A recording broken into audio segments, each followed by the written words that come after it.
Magandang buhay na naman po sa inyong mga palangga ko. Nandito na naman po ang inyong lingkod, Triple C Cooking, at maghahati na naman po tayo sa inyo ng katakam-takam na ulam na swak sa inyong mga kids at swak na swak sa inyong pamilya at syempre swak na swak sa inyong mga budget. O diba?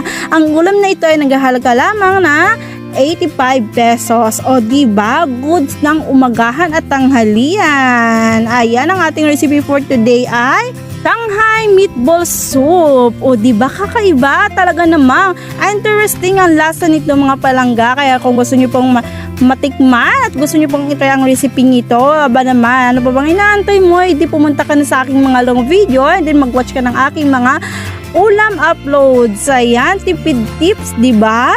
Kaya naman mga palangga, subscribe mo na ang aking YouTube channel and click the notification bell para updated ka sa aking mga uploads. Bye-bye!